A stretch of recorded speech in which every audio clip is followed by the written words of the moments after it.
야, 당신 돈 받아먹고 배째라는 거야? 강민수는 귀를 의심했습니다. 저 목소리의 주인공이 자신의 전 아내 윤지영이라는 게 믿어지지 않았습니다. 4년 전 이혼할 때만 해도 지영은 목소리 한번 높인 적 없는 조용한 여자였습니다. 민수는 자신의 건축회사가 진행하는 재개발 현장을 점검하러 철거 예정 구역에 왔습니다. 현장 인부들이 추천한 할매국밥이라는 허름한 식당에 들어섰습니다. 카운터 앞에서 문신 가득한 남자와 고함을 주고받는 여자가 바로 윤지영이었습니다. 사모님, 진짜 미안합니다. 다음 주에 꼭 드릴게요. 문신 남자가 고개를 숙였습니다. 민수는 재빨리 메뉴판으로 얼굴을 가렸습니다. 야, 임태식, 너 나한테 벌써 석 달째야. 이번엔 진짜지? 예, 사모님. 금요일 용접 일당 들어오면 바로 갖다 드릴게요. 민수는 혼란스러웠습니다. 지영 주변으로 비슷한 차림의 남자들이 서너 명 더 앉아 있었습니다. 금목걸이에 문신, 거친 말투를 가진 사람들이었습니다. 국밥 하나요. 민수가 작은 목소리로 주문했습니다. 지영이 주문을 받으러 왔다가 민수와 눈이 마주쳤습니다. 그녀의 눈이 잠깐 커졌습니다. 하지만 곧 무표정한 얼굴로 돌아섰습니다. 국밥 하나 들어갑니다. 지영은 아무렇지 않게 주방을 향해 소리쳤습니다. 앞치마를 두르고 능숙하게 홀을 오가는 모습이 낯설었습니다. 결혼했을 때 지영은 요리도 서툴렀습니다. 손님 앞에 나서는 것도 싫어했습니다. 국밥이 나왔습니다. 민수는 숟가락을 들었다 놓기를 반복했습니다. 지영의 웃음소리가 계속 귀에 들렸습니다. 저렇게 환하게 웃는 모습을 본 적이 있었나요? 계산이요. 민수가 카운터로 갔습니다. 지영이 계산기를 두드렸습니다. 7,000원입니다. 그녀는 민수를 쳐다보지도 않았습니다. 민수가 10,000원을 내밀었습니다. 거스름 돈을 받는 순간 두 사람의 손이 스쳤습니다. 지영이 재빨리 손을 뺐습니다. 민수는 식당을 나와 차에 앉았습니다. 백미러로 식당 입구가 보였습니다. 지영이 그 남자들과 함께 밖으로 나와 담배를 피우고 있었습니다. 그녀는 남자들 사이에서 스스럼 없이 웃으며 이야기를 나눴습니다. 민수는 주먹을 쥐었습니다. 뭔가 잘못됐습니다. 지영이 위험한 일에 휘말린 게 분명했습니다. 사흘 후 민수는 사설탐정 김철호를 만났습니다. 전 부인 신변 조사를 해주세요. 누구를 만나는지 무슨 일을 하는지 전부요. 철호는 고액의 성금을 받고 고개를 끄덕였습니다. 일주일간의 미행이 시작되었습니다. 지영은 매일 아침 7시에 식당 문을 열었습니다. 저녁이 되면 그 문신 남자들이 찾아왔습니다. 어떤 날은 두툼한 봉투를 건넸고 지영은 그것을 받아 카운터에 넣었습니다. 대표님, 솔직히 말씀드리면 이거 심상치 않습니다. 철호가 두툼한 서류 봉투를 민수 앞에 놓았습니다. 사진들이 가득했습니다. 지영이 그 문신 남자들과 함께 찍힌 사진이 수십 장이었습니다. 이 남자가 임태식입니다. 53세, 폭행 전과 2번 있습니다. 민수의 얼굴이 굳어졌습니다. 현금 거래는 주 3회 정도 포착됐습니다. 철호가 다른 사진을 꺼냈습니다. 이 사람은 황병태, 47세입니다. 10년 전 사기 전과가 있습니다. 민수는 사진을 하나하나 넘기며 이를 악물었습니다. 제 생각엔 전 부인께서 불법 사채업에 연루된 것 같습니다. 민수는 책상을 쳤습니다. 컵이 넘어지며 커피가 쏟아졌습니다. 민수는 3일 동안 지영에게 연락했지만 모두 거절당했습니다. 더 이상 참을 수 없었습니다. 저녁 시간에 맞춰 식당 문을 벌컥 열었습니다. 예상대로 지영은 그 남자들과 함께 테이블에 앉아 있었습니다. 정신 차려, 윤지영, 저런 인간들한테 이용당하는 거야. 민수가 지영의 팔을 붙잡았습니다. 모두의 시선이 두 사람에게 쏠렸습니다. 손 놓으세요. 지영의 목소리는 차가웠습니다. 당신 지금 뭐 하는 건지 알아? 저 사람들 전과자들이야. 그래서요? 지영이 민수를 똑바로 쳐다봤습니다. 당신이 뭔데 내 인생에 간섭해요? 우린 이미 남남이에요. 남남이라도 이건 아니잖아.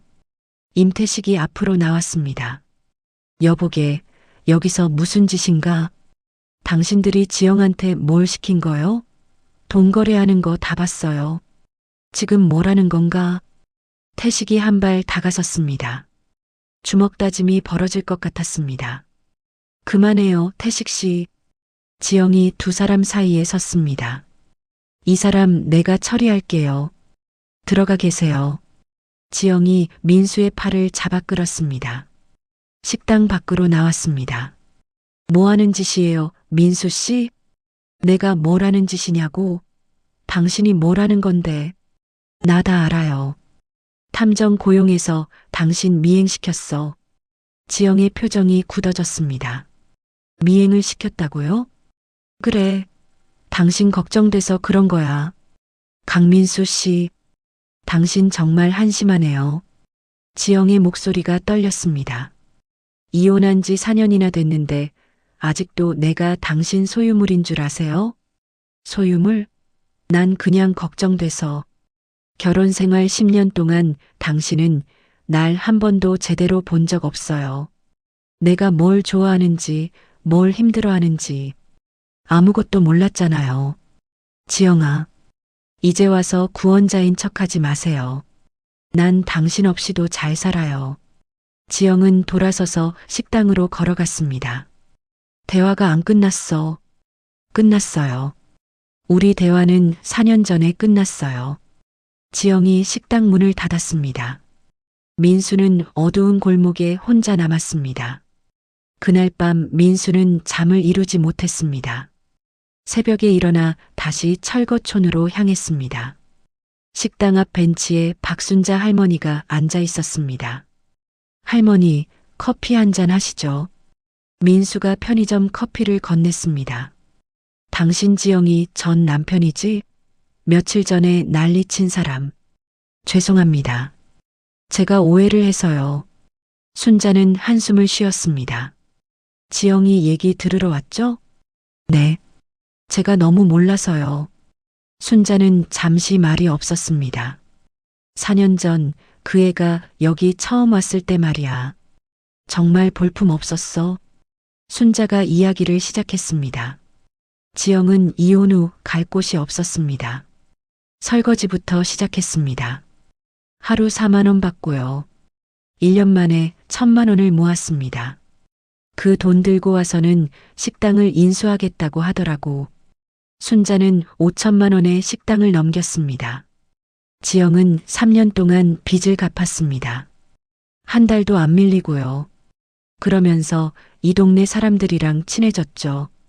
아픈 사람 있으면 국밥 싸서 갖다 줬어요. 그 돈 거래는요? 아, 그거요? 재개발 보상금 상담이에요. 순자가 웃었습니다. 당신네 회사 아나요? 그 건축회사?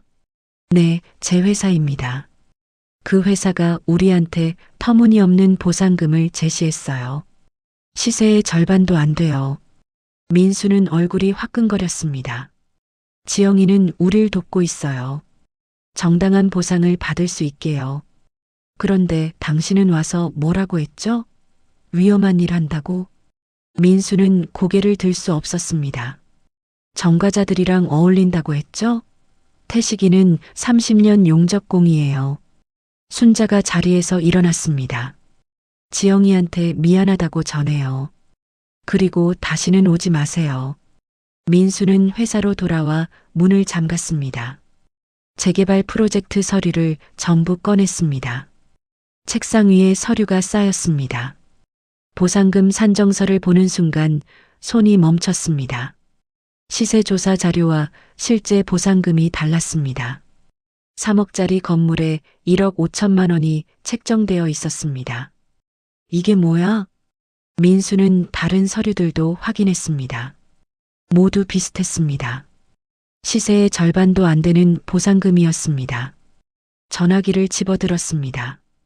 실무 담당 상무에게 전화를 걸었습니다. 김상무, 지금 당장 사무실로 와요. 30분 후 김상무가 들어왔습니다. 이거 설명해봐요.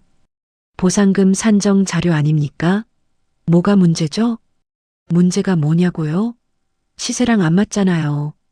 대표님, 이게 업계 관행입니다. 김상무는 태연했습니다. 관행이면 괜찮아요? 이건 사기잖아요. 법적으로 문제 없습니다. 감정평가 받아서 책정한 거예요. 정당한 보상해주면 우리 남는 게 없어요. 민수는 머리를 감싸쥐었습니다. 그 사람들은 어떻게 되는데요? 평생 살던 집에서 쫓겨나는 사람들은요? 그건 어쩔 수 없죠. 재개발이 원래 그런 겁니다. 대표님, 혹시 개인적인 감정이 개입된 거 아닙니까? 민수는 대답하지 않았습니다. 대표님, 사업이랑 감정은 분리하셔야 합니다. 김상무가 나갔습니다. 민수는 다시 서류를 펼쳤습니다. 철거민 명단에서 익숙한 이름들을 발견했습니다. 임태식, 황병태, 박순자, 모두 지영이 함께하는 사람들이었습니다. 민수는 계산기를 두드렸습니다. 정당한 보상을 하면 150억이 필요했습니다. 하지만 현재 책정된 금액은 75억이었습니다. 75억을 아끼기 위해 80가구를 속인 겁니다. 민수는 의자에 깊이 앉았습니다. 4년 전 이혼 조정 당시 지영이 했던 말이 떠올랐습니다. 당신은 좋은 사람이에요. 하지만 나쁜 일을 방치하는 것도 나쁜 거예요. 그때는 무슨 뜻인지 몰랐습니다. 이제야 알 것 같았습니다. 민수는 책상 서랍에서 지영과의 결혼 사진을 꺼냈습니다. 사진 속 지영의 억지로 지은 듯한 미소와 철거촌 식당에서 본 그녀의 환한 웃음을 비교했습니다. 지영은 강한 사람이었습니다. 옳은 일을 위해 싸울 줄 아는 사람이었습니다. 민수는 10년 결혼 생활 동안 그녀를 제대로 본 적이 없었습니다. 새벽 3시가 되어서야 민수는 결심을 굳혔습니다. 내일 이사회에서 재개발 계획 전면 재검토를 건의하기로 마음먹었습니다. 대표직 사퇴까지 각오했습니다. 처음으로 돈보다 중요한 것이 무엇인지 깨달았습니다. 이사회 회의실은 긴장감으로 가득했습니다. 민수는 준비한 자료를 이사들 앞에 놓았습니다. 새로운 보상 계획서였습니다. 재개발 프로젝트를 전면 재검토하겠습니다. 민수의 말에 이사들이 웅성거렸습니다. 재무담당 이사가 먼저 입을 열었습니다. 대표님, 무슨 말씀이십니까? 이미 다 진행 중인 프로젝트인데요. 현재 보상 계획에 문제가 있습니다. 정당한 시세를 반영하지 않았어요. 민수가 서류를 펼쳤습니다. 시세 조사 자료와 실제 보상금을 비교한 표였습니다. 이건 법적으로 문제될 수 있습니다. 아니, 이미 문제입니다. 김상무가 끼어들었습니다. 대표님, 감정평가는 공인된 기관에서 받았습니다. 법적으로 하자 없어요. 하자가 없다고 정당한 겁니까? 시세의 절반밖에 안 주면서요? 민수의 목소리가 높아졌습니다. 대표님, 영업 담당 이사가 조심스럽게 말했습니다. 혹시 개인적인 이유가 있으신 겁니까? 요즘 그 동네 자주 가신다는 얘기를 들었는데요. 개인적인 이유가 아닙니다. 이건 회사의 명예와 관련된 문제예요. 민수가 다른 자료를 꺼냈습니다. 정당한 보상을 하지 않으면 철거민들이 소송을 걸 겁니다. 그럼 공사는 중단되고 우리 손실은 더 커져요. 소송이요? 그 사람들이 무슨 돈으로 소송을 해요? 김상무가 비웃었습니다. 이미 변호사를 선임했습니다. 법률구조공단에서 지원받았어요. 민수의 말에 이사회실이 조용해졌습니다. 게다가 언론에 알려지면 어떻게 되겠습니까? 우리 회사 이미지는요? 재무이사가 계산기를 두드렸습니다. 정당한 보상을 하려면 75억이 더 필요합니다. 그럼 수익률이 15%로 떨어져요. 15%면 충분하지 않습니까? 투자자들한테 30% 약속했습니다. 계약 위반이에요. 이사들의 목소리가 커졌습니다. 회의실이 술렁였습니다. 그럼 투자자들한테 설명하면 됩니다. 정당한 방법으로 사업하려면 수익률이 낮아진다고요. 말이 쉽죠? 투자금 회수하겠다고 하면요. 민수는 자리에서 일어났습니다. 창밖을 바라봤습니다. 제가 이 회사 세운 게 20년 전입니다. 처음 시작할 때 목표가 뭐였는지 기억하십니까? 아무도 대답하지 않았습니다. 사람이 사는 집을 짓자. 그게 우리 목표였어요. 돈만 벌자는 게 아니었습니다. 민수가 이사들을 천천히 둘러봤습니다. 지금 우리가 하는 일은 뭡니까? 약자를 속이고 부당한 이익을 챙기는 거예요. 대표님, 김상무가 책상을 쳤습니다. 감상에 빠지지 마십시오. 이건 비즈니스입니다. 비즈니스라고 다 정당화됩니까? 민수의 목소리가 떨렸습니다. 그는 서류 가방에서 사표를 꺼냈습니다. 이미 작성해 온 것이었습니다. 이번 프로젝트 정당하게 진행하지 않으면 전 대표직 사퇴하겠습니다. 회의실이 술렁였습니다. 이사들은 충격을 받은 표정이었습니다. 대표님, 진심이십니까? 네, 진심입니다. 민수가 사표를 책상 위에 놓았습니다. 지금 당장 결정하십시오. 정당한 보상을 하거나 제가 떠나거나. 재무이사가 황급히 말했습니다. 잠깐만요. 너무 성급하십니다. 시간 없습니다. 철거민들은 다음 주에 집단소송 제기합니다. 선택하세요. 회사를 지킬 겁니까? 돈을 지킬 겁니까? 이사들은 서로를 바라봤습니다. 긴 침묵이 흘렀습니다. 영업이사가 먼저 입을 열었습니다. 대표님 말씀이 맞습니다. 소송 걸리면 손해가 더 큽니다. 하지만 투자자들 설득은 제가 하겠습니다. 민수가 단호하게 말했습니다. 내 지분 일부를 포기하겠습니다. 그 차액으로 보상금을 충당하고요. 이사들이 술렁였습니다. 민수의 지분은 35%였습니다. 회사 최대 주주였습니다. 10% 지분을 내놓겠습니다. 시가로 치면 80억 정도 되죠. 재무이사가 급히 계산했습니다. 그럼 가능하긴 합니다. 김상무가 마지막까지 반대했습니다. 대표님, 본인 재산 날리는 겁니다. 80억이에요. 재산보다 중요한 게 있습니다. 민수는 차분했습니다. 양심입니다. 제가 잃어버렸던 거요. 이사들은 결국 고개를 끄덕였습니다. 그럼 의결하겠습니다. 재개발 보상안 전면 수정, 찬성하시는 분? 7명의 이사 중 5명이 손을 들었습니다. 가결되었습니다. 민수는 사표를 도로 집어넣었습니다. 그리고 처음으로 편안하게 숨을 쉬었습니다. 회의가 끝나고 비서 이수진이 들어왔습니다.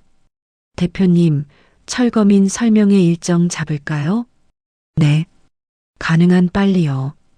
이수진이 나간 후 민수는 혼자 회의실에 남았습니다. 80억을 포기한다는 게 쉬운 결정은 아니었습니다. 하지만 후회는 없었습니다. 3일 후 철거촌 마을회관에서 설명회가 열렸습니다. 80여 명의 주민들이 모였습니다. 민수가 들어서자 웅성거리는 소리가 들렸습니다. 저 사람이 그 건축회사 사장이래. 민수는 단상에 올라갔습니다. 마이크를 잡았습니다. 손이 떨렸습니다. 안녕하십니까? 대한건축 대표 강민수입니다. 민수가 깊이 허리를 숙였습니다. 90도 인사였습니다. 먼저 사과드립니다. 저희 회사가 처음에 제시한 보상안은 부당했습니다. 회관이 조용해졌습니다. 변명하지 않겠습니다. 제가 무관심했고 실무진에게만 맡겼습니다. 그 결과 여러분께 피해를 드렸습니다. 민수는 고개를 들었습니다. 주민들과 눈을 마주쳤습니다. 오늘부터 새로운 보상안을 시행합니다. 정당한 시세로 보상해드립니다. 그리고 신축 건물 1층 상가는 우선 분양권을 드립니다. 주민들이 술렁였습니다. 임태식이 손을 들었습니다.